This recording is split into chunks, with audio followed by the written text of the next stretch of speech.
Salam saudaraku yang Tuhan kasihi, marilah kita sama-sama merenungkan satu kebenaran firman Tuhan dari Yohanes 15 ayat 1 sampai 8. Yohanes 15 ayat 1 sampai 8. Melalui ayat ini kita akan merenungkan satu tema, yaitu pokok anggur yang benar.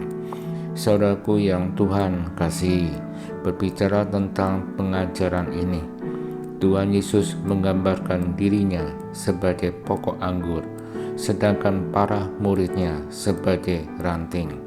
Sebagai ranting itu tepat terpaut sebagai sumber kehidupan, sehingga mereka menghasilkan buah.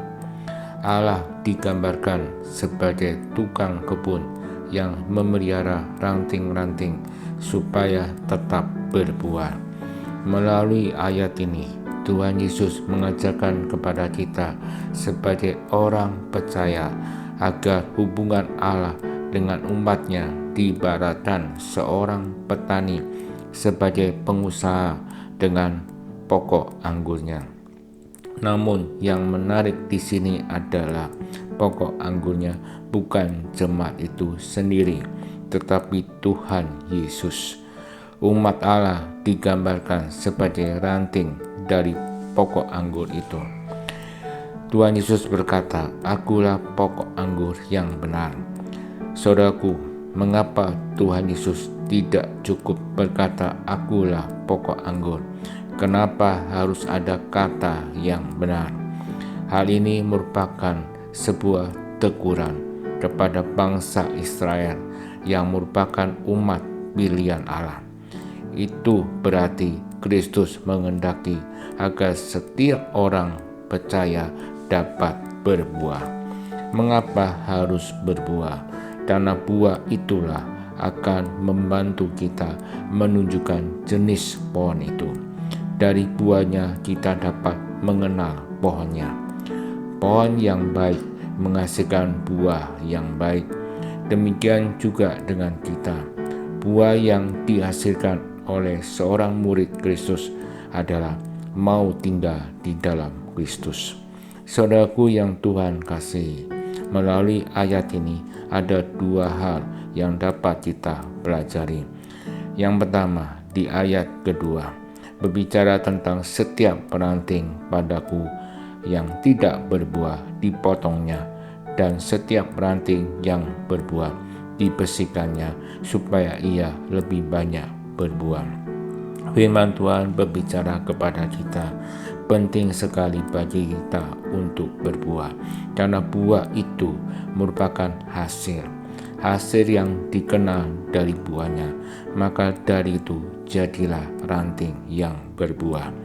Ranting yang berbuah akan dibersihkan oleh Tuhan, sehingga ranting itu semakin banyak menghasilkan buah. Buah itu adalah buah roh.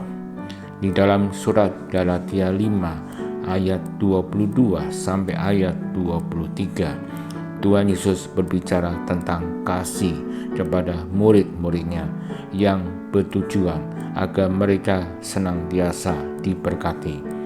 Resiko dari buah itu adalah semakin banyak buah yang dihasilkan dari pohon, semakin banyak orang yang ingin mengambil, karena buah itu menjadi pusat perhatian.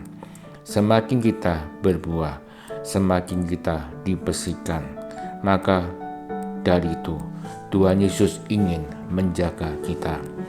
Yang kedua, di ayat 3-5, firman Tuhan berbicara kepada kita untuk tinggal di dalam Dia. Tinggal di dalam Dia berarti kita harus mempertahankan kekudusan kita di dalam Tuhan. Saudaraku yang Tuhan kasihi, bagaimana dengan diri kita saat ini? Firman Tuhan mengatakan, hendaklah kita jangan memandang rendah hati kekudusan.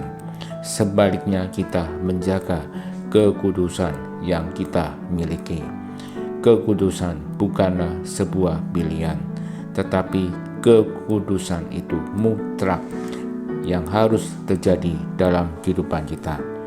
Jika kita tidak mau hidup dalam kekudusan, berarti kita adalah hamba dosa. Tetapi tidak demikian bagi orang yang mau hidup dalam kekudusan. Orang itu menyerahkan diri sebagai hamba kebenaran. Orang yang telah mengenal Kristus tidak terusik lagi dengan hal yang sudah berlalu, yaitu sebagai manusia yang lama. Manusia yang hidup dalam bayang-bayang dosa, namun sesungguhnya yang baru telah datang, yaitu sebagai manusia baru yang menghasilkan buah kehidupan yang baik. Kiranya Tuhan menolong kita. Amin.